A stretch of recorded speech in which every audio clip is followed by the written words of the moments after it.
I'm Thomas Mai. And I'm Zanes Weber. The Craving Creativity podcast is our cry for help. A way to help ourselves as creatives to talk about how we get inspired, how we create, but also how we deal with stress, mental illness, and everything in between. Now, if you're creative, you, like us, have most likely always been seen as the black sheep of your family and always making different choices than what 90% of normal people might do.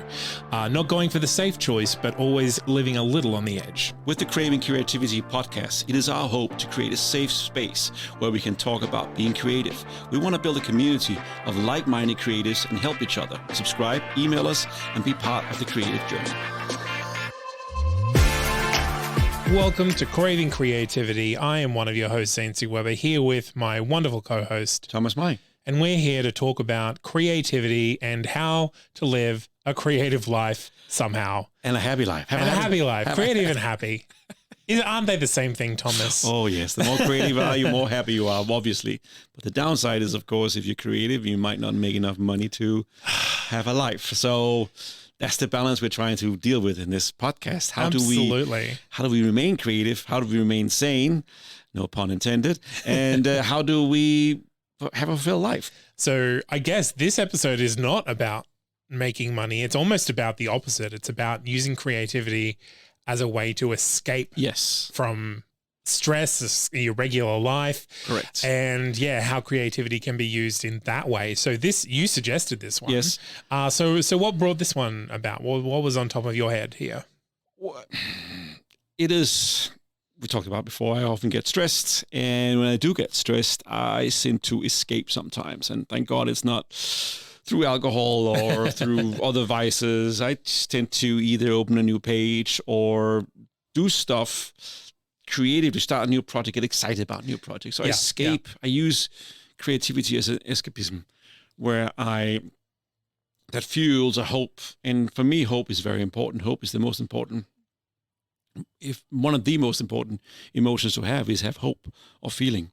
And I think hope is very, very important. And so by escaping into something else and then become creative, I provide hope for myself again. It's not that bad. We can do this. We can do that. This will happen. That will happen. So that's how I sort of use it.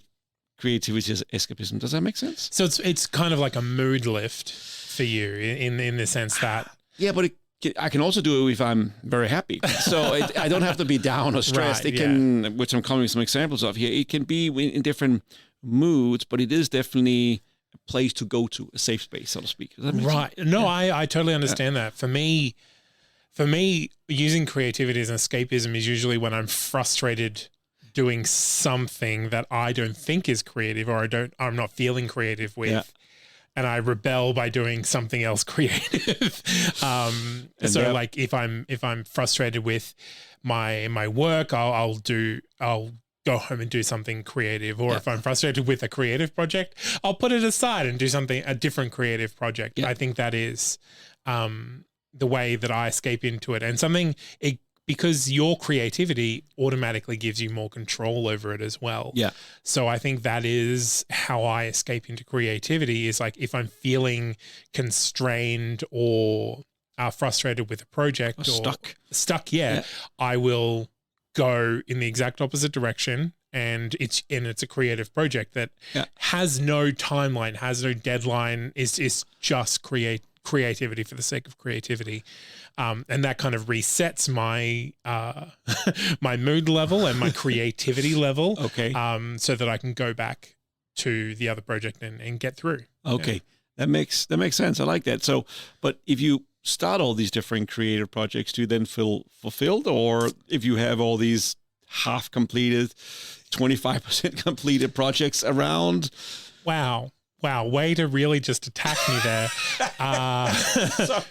I actually have a folder in my archive, in my storage of unfinished projects. And look, I don't stress about it too much because if a project that is there just to be an outlet for me starts not returning that good feeling anymore, I will put it aside, and if I ever get the urge to go back to it, I'll go back to it. Yeah. What I find keeping those on file is for inspiration, to remind myself of things that have inspired me in the past, or things that I have worked on in the past that might inspire when I'm feeling that way again. Like, oh, what do I do in this situation?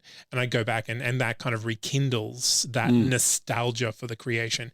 Don't get me wrong. Sometimes these projects turn into ongoing things that, like, that's the thing, that it turned into a podcast network, one of my creative escapes. Yeah. So sometimes they turn into ongoing and rewarding things in and of themselves, but I try not to put that much pressure on them, because again, I think that's usually what I'm escaping from with creativity, is pressure to perform creatively, or just pressure to perform, or frustration with inability to find that creative output somewhere else. Yeah. But you have to be down to do this? Not down, no. Just like there needs to be some reason for me to escape. Okay. And I usually find that is frustration. Is like either there's something standing in the way of me being creative, or there's the deadlines are ridiculous, or my client is being ridiculous, and like what they're asking me to do is just bad. Yeah. And it's like, okay, well, I'm just going to do something for me. Yeah. I'm going to do something creative that I like, and move on into this other direction. Yeah. And that's the thing, like my creative output over the years has been fairly constant, but it hasn't always been productive. Like I haven't always had something that I can sell, or something that I can, part of the process is the creative process. Yeah. And that's a muscle that I also exercise, usually through escapism. Exactly. Yeah. And so when you measure your productivity, you use the word productivity, right? Yes. Yeah. So you measure that, but you're also measuring it whether it's profitable or commercially. That is what I mean by productive. Okay. Because there's self-care, which is sometimes what I use creativity for, to adjust my mood. But there's also, I live through monetizing my creativity. Yeah. That's how I make a living. So you do have to kind of keep track of like, well, is this a productive use of my time? Yeah. I could just go and spend hours drawing, but I'm not a manual artist. So those drawings are not going to be able to be turned into anything monetary or anything profitable. So you do have to kind of, when you're working for yourself, draw those lines of like, okay, I just need to get through this, and I can reward myself with creation for the sake of creation afterwards. So if I finish all these things, I can have a cold beer later on, so to speak. Yeah. Okay. But you said manual drawing. Are you drawing on an iPad or digital way, or no, pencil and paper? But that isn't something that it's something that I have a natural talent for that I've never fostered. Okay. So while I enjoy it, it's very hard to think of that as a productive use of my time. Okay. Yeah. Got it. So what about you? Like what are you usually escaping from? So it can be stress, right? So the bills need to be paid, money's not coming in, things like that, which seems to be a downer on everything, because we got to survive in this modern society. Yeah. That, or, just the grind or barrage of emails. If it's just been a day with, lots and lots of emails, and you only got through half of them, and you feel bad because you haven't got through the other one. So a little bit of escapism right there. That's what I do. Yeah. So what is your go-to creative escape? So because you treat creativity a little bit differently to me. Like I like to produce something. So I like to have a product at the end of it.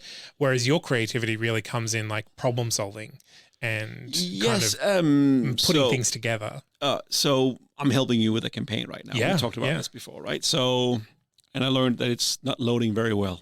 Okay. It's loading well, but it's not loading fast enough, right? And in this day and age, things are faster. Something loads, the bigger chances somebody's going to stay and visit the site. And so I've been using one landing page system, and now I want to go and try and do another landing page system. And I'm going to do the same. It's going to look different, but for me, it's a whole new project. Yeah. Because I got to start over, and I got to learn a new system. I got to learn. I'm sure it's very similar to the one I've just been using, but they promise a lot faster loading speed. And loading speed is very important when Absolutely, you're running some ads and you're trying to get some traffic. So that's something I'm looking forward to. That's an exciting project that has a monetary value for you and for me. So, but it's also something new that you can wrap your head around. Exactly. And that is your kind of creation. Yes, absolutely. Absolutely. You like synergizing information and putting systems together. Exactly. Yeah. But I can also escape into, and it's going to sound a little bit wrong because what's the creative element, but into games, computer games. Okay. Yeah. So the games I tend to play are strategy games. And Civilization is a great example. You create something out of nothing, right? You do not have to tell me. That is one of my big escapes as well. So you have a tribe that starts a civilization, and then you just go from there, right? Yeah. Or it could be something as funny as a Hearthstone, which is this digital trading card game where you play against someone else. And you got 30 cards. You need to put them together in the right...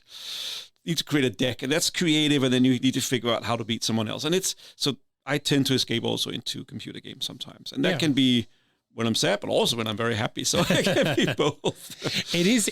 Computer games sit in a really interesting place for me where unlike television and film, they're not entirely consumptive, where you are being creative in a computer game. Yes. And computer games do a great job of gamifying that impulse to get the system down and so especially strategy games, because like if I do it this way, this way, this way, and this way, but then if I switch those around and it engages your brain in that creative way. And it teaches you things and skills. Now, we can talk about real life applications. We can talk about how it comes into, but there are examples of people who have, who've played a lot of World of Warcraft who became leaders of other teams because they learned skills, and as a guild leader of these places, I'm not just pointing out some examples here, but one shouldn't game too much, but there's been a fine balance. Like everything in life, there should be a fine balance. Absolutely. And I think like any sort of escapism, you have to be aware when you are doing it and why you're doing it, rather than like, okay, I really need to do this work, but playing a game would be so much more rewarding for me emotionally right now. So for instance, with film or TV shows, I don't want to watch it alone. I do it up. Sometimes I'm checking out A Long Way Up right now, which is Ewan McGregor and Charlie Borman on motorcycles from Argentina all the way up to LA. It's on Apple TV. I like that. I watched it a little bit alone because my wife will not watch that, but I prefer to watch something with her because we can discuss it afterwards. There's a meaning to it, and there's some creative elements, but just watching it alone. So if that's the case, then I would rather just play some games. Yeah, absolutely. What is our top 3 list for this creative escapism? So I don't know how you took it, and I was the one who came up with the idea, and I sent you some stuff, and I don't know how you took it, but I think I've changed it a little bit backwards. So trying to figure out how it is. Do you want to go with yours first, or should I go with mine first? I would like you to start. Okay. So we've already talked about it. So it is, when do I escape, or when do I use creativity as escapism, right? So when I'm stressed. So when I'm down, I can be very stressed about, as I said, bills, or it's been a rough day at work, or maybe the missus and I had disagreements on how things in life should be, or something bad happened, or just I do that where I go in and get into start a new project or start something new, or I go down a rabbit hole on YouTube learning a new skill, and like, how can I apply this to everything else I'm doing? So I go in that and I do that. So that's number one, is how I get stressed. So that's So what I interpreted it as is times that I have used it as escapism. So the first one that when I think of times that I've escaped into creativity was when I was in university. It was a big change in my life. I was living alone, going to university, learning a whole bunch of new stuff that I kind of already knew. So I kind of felt like I was treading water. So I decided to write a book. As you do. Because you get to plan out a book, you get to write some characters, you get to, and at that time I was also planning on illustrating. So I went into illustrating that. All of that came to nothing. But it was a great way to distract myself from the grind of university by doing something that was tangentially related, because I was doing a multimedia course, so there was lots of digital art and creative writing and that sort of study. So this novel idea that I had, or series of novels that I had, was really something that I kind of escaped to practice creativity, where I felt like I was just regurgitating information at university. I like that. Yeah. So what happened to that novel? It is, I've written 10 chapters, and I've got an outline, and I've got a lot of illustrations that I kind of still enjoy now.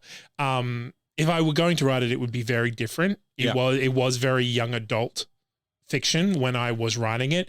Now, because you were a young adult and now you are not a young yeah, I think it was just the style of writing that I was going for. Less J.R. Tolkien and more I guess C.S. Lewis. Okay. Now I would probably go the other way. But that's the thing. That's something I probably will never do. We are inspired by what we read. So if you just come off a Chuck Palahniuk's novel, then you write in a certain way because he writes a certain way, right? So you are inspired by what you're reading. Yeah, absolutely. And so again, I was escaping from this very prescriptive kind of creativity that I encountered at university. Yeah. Oh, I like that. Good. My second one, as again we mentioned this already, as you asked me about it earlier, so I went straight there, is the computer games. As two escapes. I use that as an escapism. And I tend to use games that, as I mentioned before, Civilization or Hearthstone, games or XCOM, if you're familiar with XCOM. Which is amazing games, but it's about building something, starting with nothing and then build something and conquer and overcome obstacles. And I have tremendous joy in that. The problem with Civilization or XCOM is that it can take a mighty long time, right? It can, just one more turn, very famously, right? Just one more turn and suddenly it's 2:00 in the morning. You go, oh, I got to get up early. So again, everything has to be taken with a grain of salt. Everything has to be taken in balance, but it can be a great vehicle or fuel to have some fun. Absolutely. And I'll jump on this one as well. I said RTS games, which is real-time strategy. Yes. So I like the old ones that kind of tap into my nostalgia as well, like Red Alert or whatever. But Civilization is a huge one for me, particularly Civilization 5. And my favorite. I cannot get into 6. I've tried. 5 is my favorite of all of them. The way I get around it is that huge time sink, which can take up to 10 hours to play a game. It really is. I set myself the same scenario every time and try to beat my time. Yes. So I've got it down to like 2.5 hours. Wow. What speed are you playing on? I'm playing on the fastest speed because, again, 6 hours is just a bit too much for me to justify spending on a game.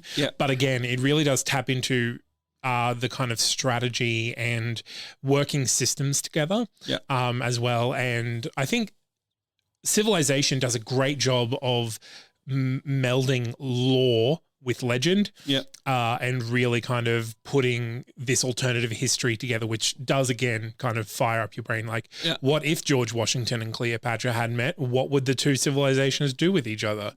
Who knows? Find out in my next game of Civilization. I play like an hour here or 2 hours there, just because days are so much stuff to do. But what I like is then during the next day, I go and think about, I could do this, I could do that. So you're pre-planning your next strategic move, or you're rethinking something you could do differently. And so the game stays with you and you can use it as escapism during the day, right? Not to distract from anything else, but just go and think about what will you next time you rejoin your game, what can you do? And you come up with new ideas because you have a fresh perspective. Yeah, absolutely. So yeah. So what's your third one? So, you also, the second one was also games for you. It's also games, yeah. Yes. So it's a silly thing, and I don't know how many people are guilty of it. And when sometimes I buy a lottery ticket, right? Mm-hmm. And I know I'm not going to win, right? The maths, what if you do? The odds are not in my favor. But what if I do? Yeah. Say, what would I do? And so I can spend a lot of creative thinking of what I would do if I want this X amount of money. That first week after you win the lotto is just the best week, isn't it? It is. All these things you're going to do and all the things you're going to take care of. And I gotta admit, when times are tough, or when I'm challenged, or when I'm down, or when I'm facing challenges and crises, I tend to escape into that. Now, I'm not a gambler. I don't spend hundreds of dollars. I spend like $10 or $20. The max I've done is $30 on one ticket. So it's not a lot of money, and I know I'm not going to win, but that $30 allows me to dream, right?